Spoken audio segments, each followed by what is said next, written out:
Student halls of residence will be bound by a mandatory code of practice following the death of a 19-year-old whose body lay undiscovered for weeks in his room at a Christchurch student hostel. E-commerce student Mason Pendrous was found dead in the Sonoda hall of residence that's run by Campus Living Villages on September 23rd. He was found after another student climbed onto the roof of the accommodation to look into his room. Mason's stepfather, Anthony Holland, told Checkpoint they chose the hall because it explicitly advertised pastoral care. Yet no one from CLV has been able to tell him when they last saw his son alive. Canterbury University has launched an independent investigation, but this evening Education Minister Chris Hipkins has moved to tighten the rules around what is expected from student halls of residence, and he joins me now. Good evening, Minister. Good evening. What is the minimum standards that you anticipate with this mandatory code of practice?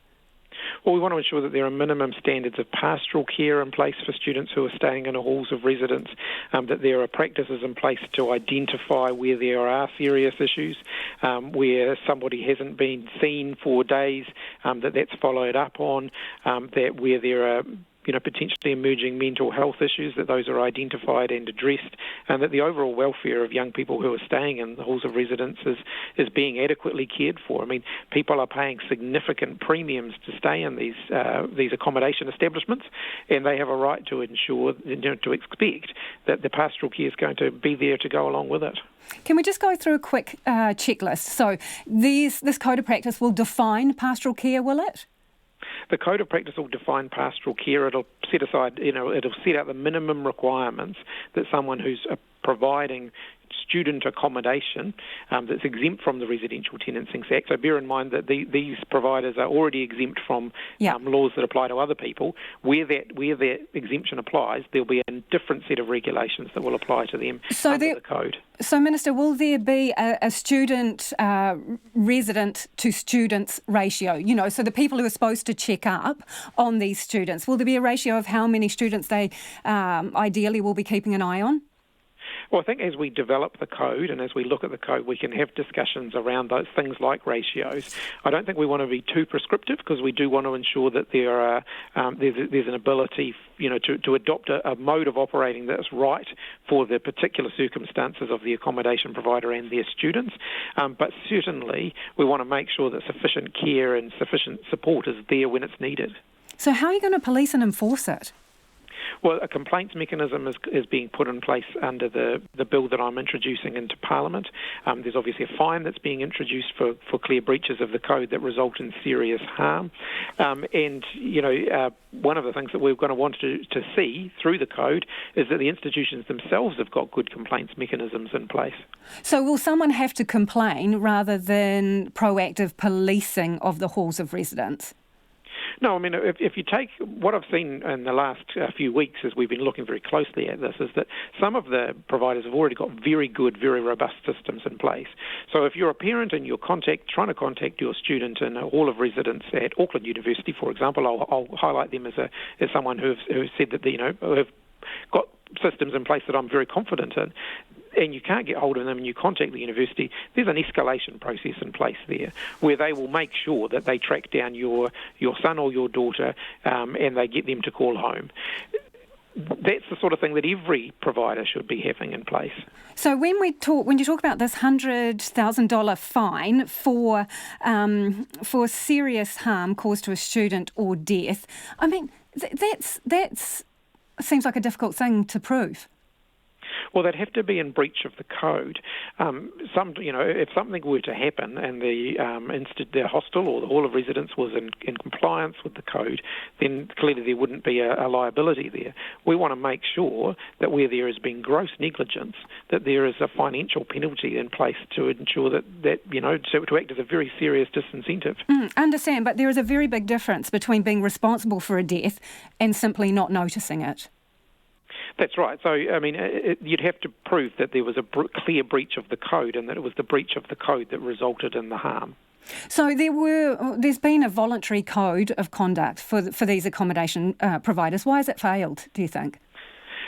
Many of them, I think, aren't signatories to the code or aren't following the code or aren't using the code. It was a voluntary code. It was put in place when they were exempted from the Residential Tenancies Act on the basis that they would have their own regulatory regime in place. Clearly, that hasn't been robust enough, and we're taking steps to make sure that something more robust is put in place. Are some of them just simply more interested in making a buck? Look, I think that there is big money in student accommodation. There's no question about that. I want to make sure that where parents and young people are paying a premium, that they're getting the service that they're paying for, and that includes pastoral care. So what onus is there on the universities here, for example, in this case Canterbury University, to see that the service that they're connected to, if not delivering, is up to scratch?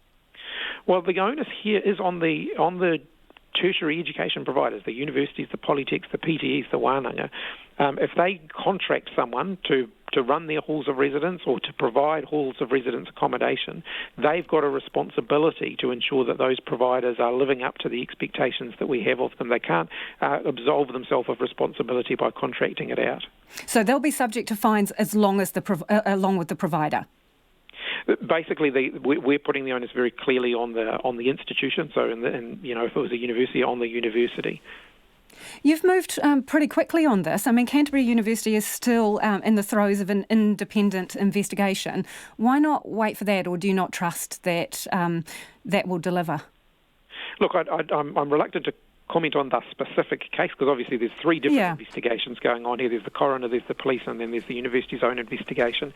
But I want to make sure that there are some minimum standards in place for all halls of residence for the beginning of the new academic year. I think that we owe that to the young people and to their parents to provide that level of assurance. You say that you're going to have industry people that you are consulting with. Will you be speaking to campus living villages, and have you spoken to them yet?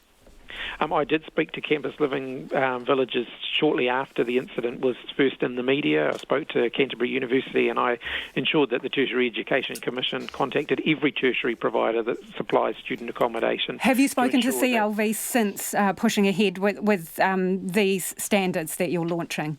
No, I haven't. We will be going through a consultation process on the interim code, and then obviously a longer consultation process on putting a more permanent code in place. So will you be consulting with them in terms of the code? Campus living villages, will they be involved in that process? It'll be an open consultation process, so students, parents, current providers of student accommodation, the institutions themselves, they'll all have an opportunity to have input into that. We want to make sure that the code is workable and that it's providing the level of assurance that I think people expect.